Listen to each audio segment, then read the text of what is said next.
Bom, ainda falando sobre o Congresso Nacional e também a importância das instituições na tentativa de pacificar o país, a gente recebe mais uma vez aqui na Jovem Pan o deputado federal pelo Partido Novo do Rio Grande do Sul, Marcel Van Hatten. O deputado está quase conectado aqui conosco. Agora sim, deputado, bem-vindo, como vai? Bom dia, eu vou bem, e você, tudo bem? Tudo bem, deputado. Satisfação está no ar. Bom, deputado, estamos discutindo muito esse processo de transição.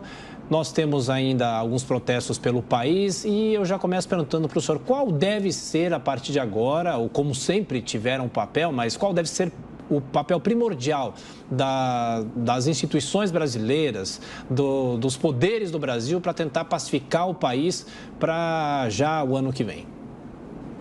Bom, vamos lá. Em primeiro lugar, a Jovem Pan tem feito uma cobertura realmente bastante extensiva do que está acontecendo no Brasil. Acabei de vir da Holanda, participei de uma missão oficial lá da Câmara dos Deputados junto ao governo holandês. Infelizmente, tive que abreviar a minha estada lá, seriam 3 dias, aliás, ela está ocorrendo até hoje, mas já retornei ontem em virtude dos protestos, manifestações que estão acontecendo no Brasil. E a mídia internacional tem feito uma cobertura bastante grande, mostrando às pessoas na rua o que tem acontecido, algo que está faltando bastante na cobertura da mídia brasileira, que também, em larga escala, infelizmente, tem silenciado diante das posturas autoritárias que vimos emanadas do Tribunal Superior Eleitoral em particular, mas também do Supremo Tribunal Federal, que está dando guarida a muitas dessas medidas, né, que estão calando os brasileiros que questionam.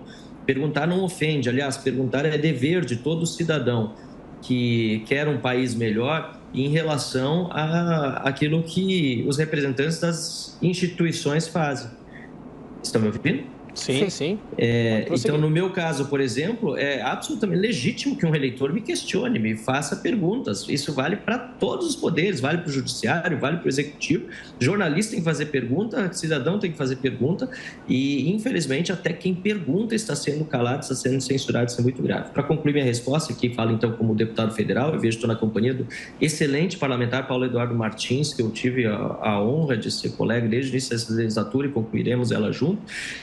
Infelizmente, a Câmara tem grande parte nesse processo todo, né? Uma série de oportunidades a Câmara não se posicionou corretamente, né? Eu ontem dei um discurso falando sobre isso, né? Eu lembrei o episódio em que foi preso um parlamentar, independentemente das barbaridades que ele falou, sem respaldo na Constituição. Eu lembrei da volta da prisão após condenação em segunda instância, que deveria ter sido feita pela Câmara dos Deputados depois de uma decisão do STF por estreita margem 6-5, que a Câmara até agora não votou isso.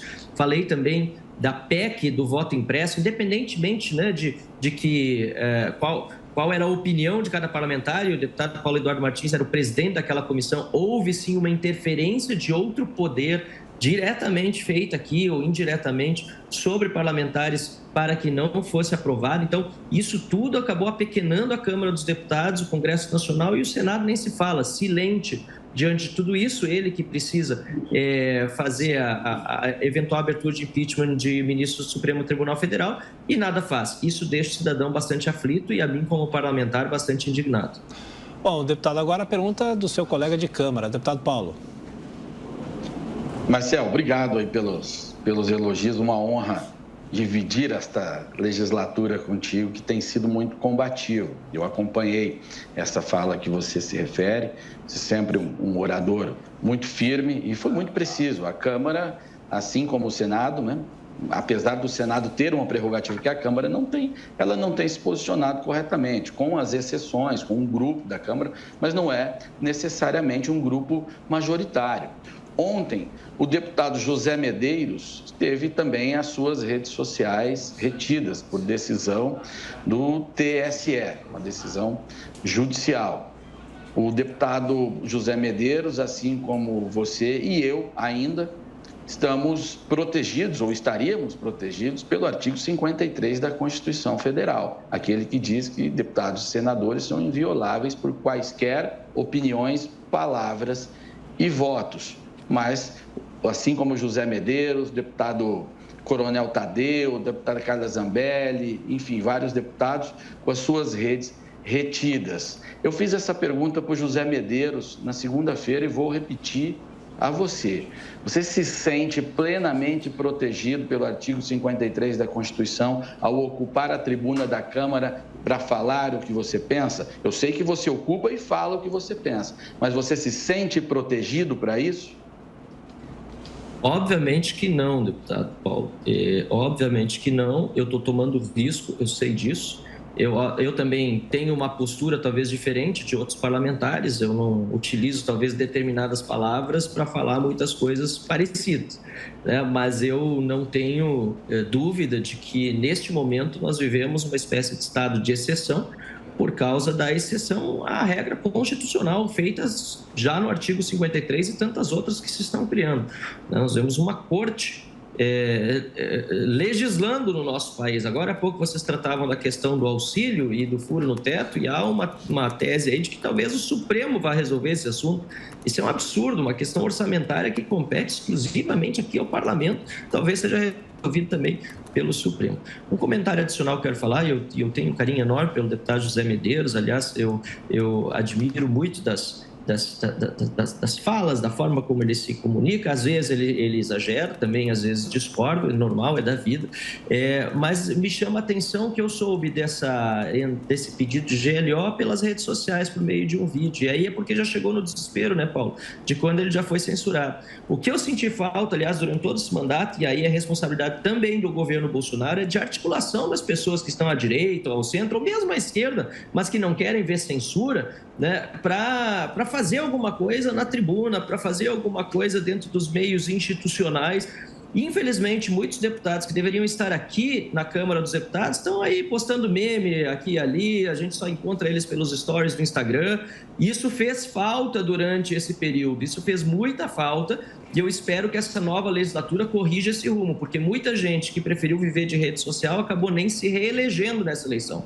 E a cobrança deve ser feita pelo eleitor. É isso que eu tenho dito. Essas pessoas que estão indo diante de comandos militares deveriam, na verdade, na minha humilde opinião, estar diante da Câmara dos Deputados e do Senado da República protestando. Aliás, esse movimento já poderia ter acontecido antes, com tanto apoio popular que o próprio presidente Bolsonaro e sua base sempre tiveram, né, independentemente de ter vencido ou não a eleição. Então, este movimento que está acontecendo hoje, no meu entendimento, para manter o seu caráter democrático, deve ser feito diante dos poderes da República Constituinte que representa a população, a Câmara e o Senado, para ver se tomam as atitudes que lhes cabem.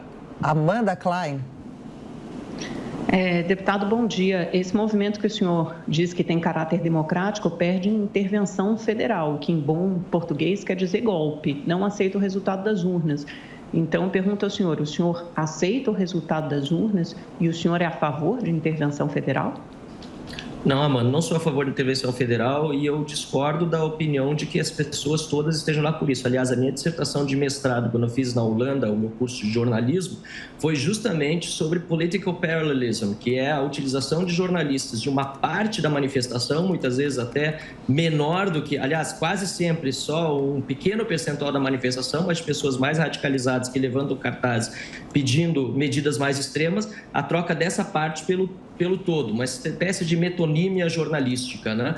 Isso a gente vê acontecendo muito, né? A distorção da mídia sobre aquilo que acontece. Eu não estou dizendo que isso não tenha acontecido. Inclusive, repito, o endereço escolhido não é o adequado. Não deveria ser diante de comandos militares, deveria ser, no meu entendimento, diante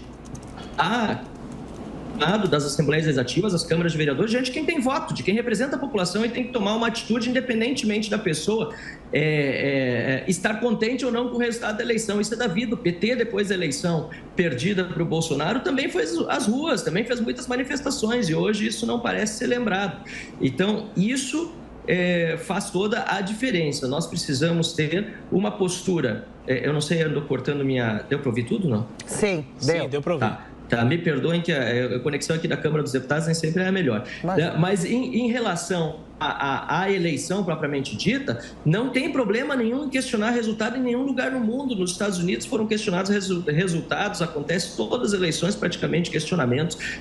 Quando deu a Dilma também houve questionamento, inclusive o PSDB entrou com um pedido aqui de auditoria dos votos. Isso faz parte da democracia. A democracia se faz antes da eleição, durante a eleição e depois da eleição. Faz parte da democracia. O que nós não podemos ter é as pessoas que estão questionando e que têm dúvidas, muitas vezes pertinentes, serem caladas. Isso é um absurdo, isso é censura, isso é ditadura. Nós não vivemos mais num Estado de direito pleno no Brasil, quando as pessoas não podem questionar. E tem outro assunto, né? Quando você tem dúvidas a respeito do sistema, as instituições precisam responder às dúvidas para melhorar a confiança no sistema, tem que aumentar a transparência, porque se a instituição responsável, por exemplo, pelo procedimento eleitoral, é questionada e não dá resposta, prefere calar, aumenta só a desconfiança da população sobre o sistema. O efeito é o exato inverso. Então, isso é muito grave, muito triste, e nós estamos sendo, de forma geral, calados como população brasileira sobre todo